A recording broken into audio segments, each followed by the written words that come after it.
Hello, I'm Jane, and I want to thank you for checking this out. I appreciate every single one of you that takes time and shares it here on this message from me. So, I've been planting things, and I was compelled to hop on here, and I have dirt, and I haven't really looked at myself, so there's that. I should probably sit a little further back. Anyway, so it was very interesting. Someone had given me bulbs of a flower, and I don't know what they are, maybe a lily of sorts. And I had them in, I had stored them, she had given them to me in like a plastic grocery store bag. And so that was in one of the rooms in my house for like 4 months. I never planted them, and they started to grow out of the bag. And so today I got the opportunity to put them in pots and actually see what they are. I don't remember, but I'm really excited. And I was also just mesmerized at how these little bulbs in a plastic bag in a house over the winter with no sunlight, no water, no care, literally at all, started to sprout. And the strength in things when they're small that we don't even give things credit for, how much potential they have. And I could have continued to ignore them, at which point they would have died. And the way that they continue to grow and give us so much beauty and inspiration. And then it got me thinking about the room that they were in my home. Also, I had a mouse. And it woke me up the other night. I was like, what?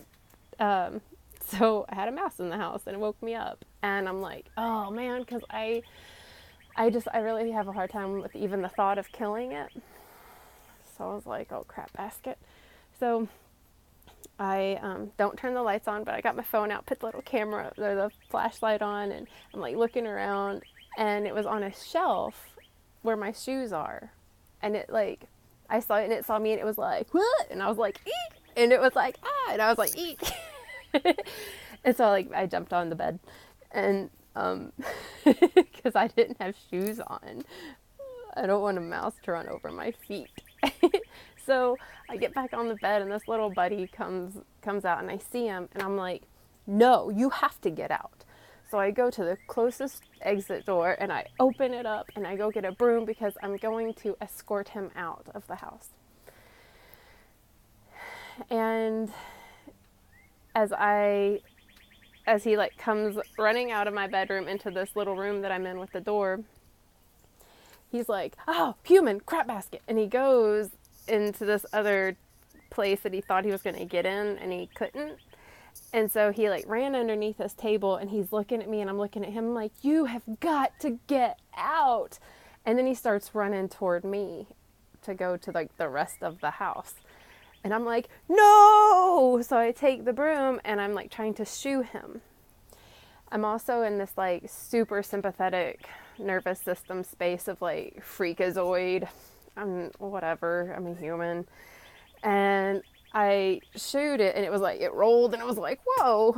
And then he was like, oh, and he ran away. He didn't go outside. I'm thinking he packed his bags, and later on that night he left. Anyway, I have not seen him since.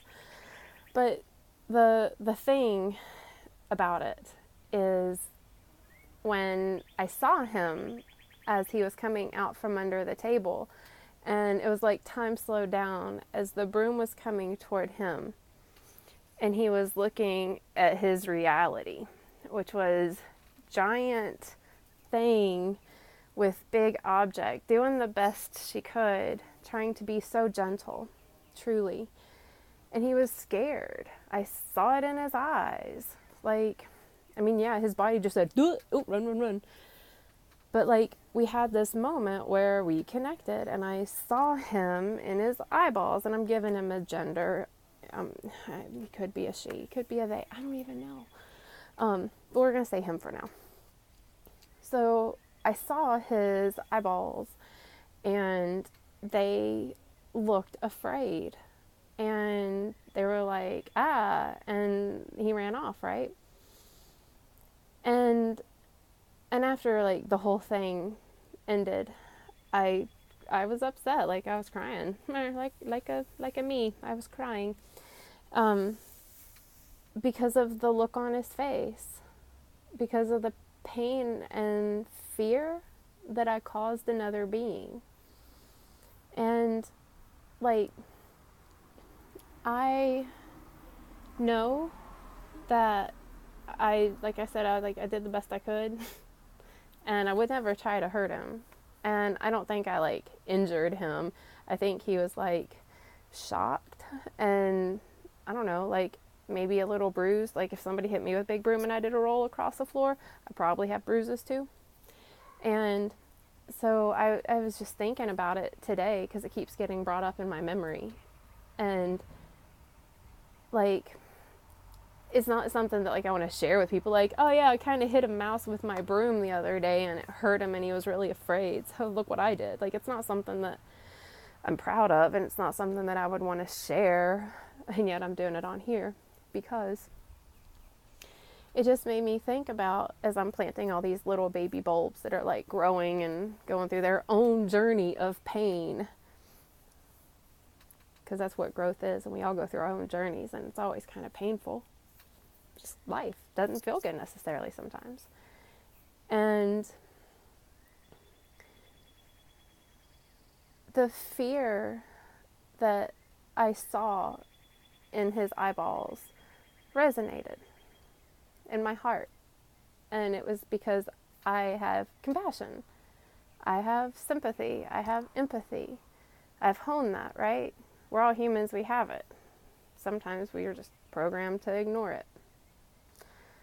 And so in that connection, I resonated because I too have been small, right? And not very actually for me, I mean, because I was always like a really big kid, like really tall and stuff. Anyway. But it just made me think about how, like, I also saw a video on like the Insta world, because I'm like, that's safe zone, like that's safe for me because it's like pretty images. And someone had shared a video of someone of authority hitting someone else in a space of weakness, hurting another human in a space of weakness, like bad hurt, you know? And we see this in humanity's expression sometimes. And it's always hard to find sympathy, empathy, or compassion to the person doing the harm. And yet, that was me the other night.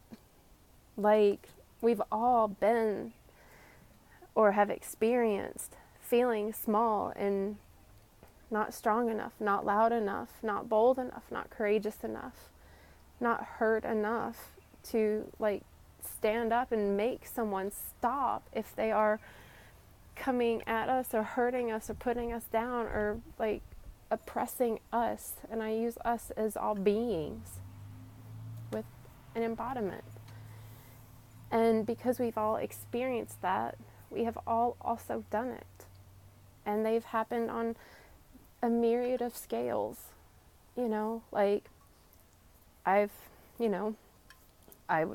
hurt the mouse, you know, like other people do big things, and I don't know, I have a lot of thoughts coming in right now and a lot of emotions because I still see this little mouse in his like super afraid space, and it makes me like emote and cry.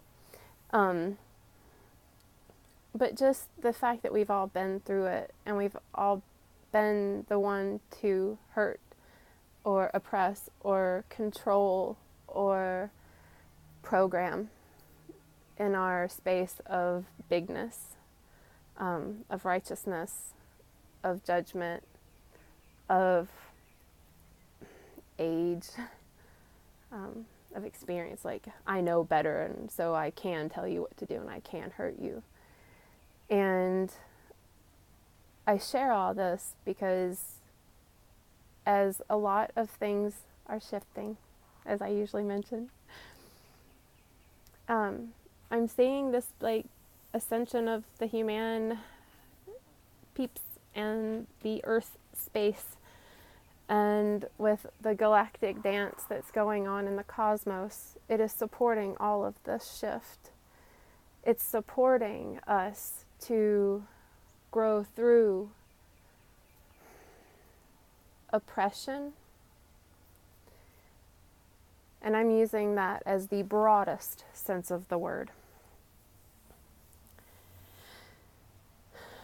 But for us to heal through that so that we can live as one, because that's where we're headed.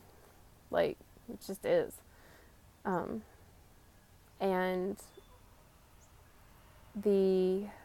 as that like comes up, and a lot of times, like, it doesn't feel good to admit it and to feel what it feels like to hurt another being, and to remember that I've also been hurt and all those things. So many times, like, we'll just put that aside, but to actually sit in it and let those feelings come up and recognize them and thank them for coming up and kind of going and healing all of that, it creates a space within each one of us to not have the capacity to in turn hurt, oppress, repress, harm another being.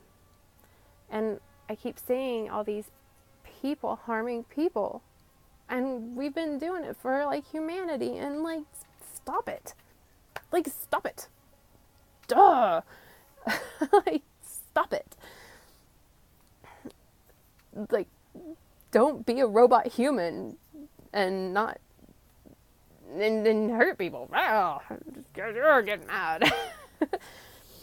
But as the dance in the cosmos is doing its thing, and all the planets are moving and a grooving, and there's magnetic pole shifting, and the magnetosphere is moving around, and all of the planets are really going through big shifts, as the Earth is as well. There will be more knowledge about, did you see that bee? More knowledge about the realities of the cosmos and the galactic realm. And to be able to go through all that, we had, when you get to vibrate and like be in that vibration, to like start to play with that realm, in that realm, live in that realm. But like, could you imagine if like you have this like chunk of human on Earth and they freak out because they're still in the place of like, I need to control and oppress and judge because I'm the best one, I'm the biggest one, I'm the strongest one, I'm the richest one. You know, like, if that group of people are in that paradigm and say things are really shifting, and we start to have more look up buttercup moments at the beautiful things happening in the cosmos and also in the reality of our human growth and development, like, they're just gonna go crazy. Like, it's not gonna be good for them. Like, that vibe of people in that like lower density space. However, for those humans that are not in that low density judgy pants space, remembering that they are deserving to be here as beings on this earth. They are the framework, the lower vibration, the heavier density. So to say that they need to all go away,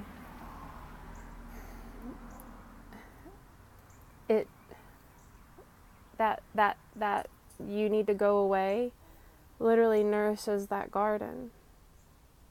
As opposed to saying, that's fine, I'm just going to keep building a garden anyway, and I'm going to let other things grow in my own garden, perhaps. You know? All this from a mouse and bulbs that I thought were just going to be dying in my house. It's amazing what being present can do. There are so many bumblebees right now. I hope that you guys have like been able to catch them, because they're really awesome. I love bumblebees. I had a conversation with one. I called him Mr. Buzzlestein. And we had a conversation about, is it Buzzlestein? Is it Buzzlestein? Meh, who knows? Who knows?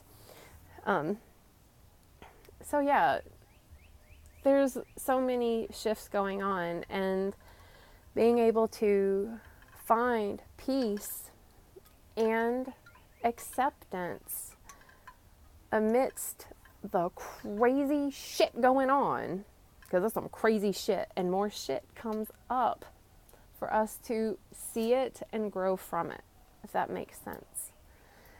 It's not to put down and oppress and shoo away anymore. Like the stories of certain authorities taking advantage because they are in that authoritative label.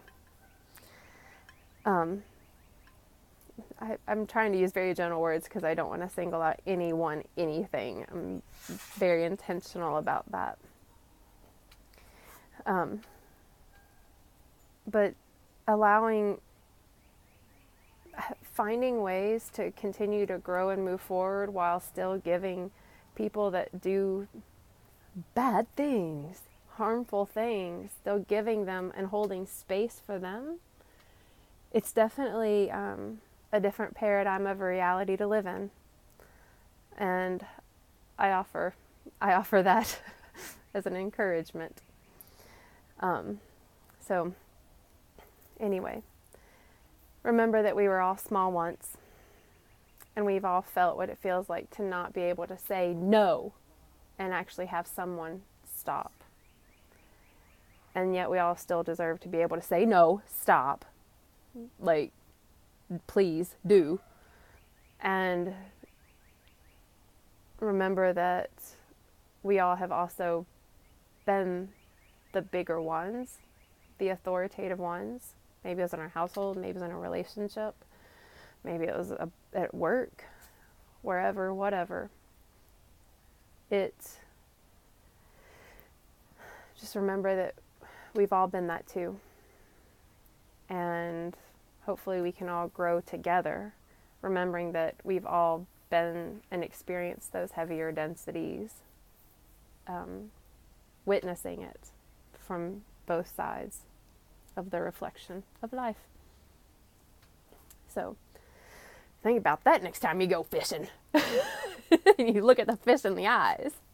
Which, come on, can we not look at people in the eyes more? Man, could you imagine the difference that would make? Like the people that have shot and killed people, for whatever reason they had. The people that have hit other people, the people who have held people down, the people that have taken the energy away so that finding food or shelter is challenging. Could you imagine just what a world would be like if those people looked at the eyes of the person first? Before they actually shot them, they looked at them in the eyes and said, before they shot them, I love you as the human being you are, please forgive me. Could you even imagine? I'm thinking that the person that wants to do the harm probably wouldn't go through with it, because they would see the look of fear and confusion and anger and grief already in the other being's eyes before they even pulled the trigger, before they punched them, before they told them, hey, you're an idiot and you're wrong. Before anyone does anything like that, just look the other being in the eye and just connect.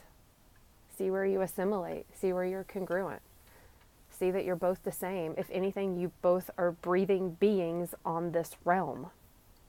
If you are, and the person that you're looking at is too, promise you 9 times out of 10, you both have a Me Too story of, whoa, did you have this happen? No, but I had something super similar. Whoa, crazy, camaraderie.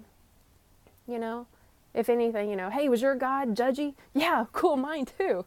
That's why we're both here. Isn't that funny how religion always tied into so many things in the history of humanity? Glad that's crumbling. At least the old paradigm ways. Man, happy about that one. Anyway, I feel like it was an old seed that is of no more importance. Not that the stories that are in religions are like bad, but the judgment aspect of them, the I'm right, you're wrongness of them, that's been the doozy for humanity right there. So I think that's all I was going to share. Probably going to get back to cleaning up and watching the bumblers. They are really cracking me up. Anyway, I hope that everyone is enjoying their now, and I encourage everyone to look at the eyes of every human that you get to see from this now forward. And remember that if they're here in front of you, then they are you. Doesn't matter if they're behind bars or if they're 800 years old and dying, or if they're 7 years old and being really loud, or if they're 16 and they're really defiant, or if they're 20-something and making choices that you wouldn't make if it were you, or if they're 30-something and you look at them and think that they should be or shouldn't be doing or having something by now. I could keep going, but I think you get the drift. So enjoy this day. I encourage you, like I said, to look in people's eyeballs, and enjoy. Be in joy, please. This world is looking for joy in dark times. As I say that on a super bright, sunshiny day. But you know what I mean. The whole be the light thing. It's kind of important. So, thanks for taking the time. I love you all very much, and I appreciate you very much for being. I appreciate you here in this realm with me. So, have a lovely rest of your now.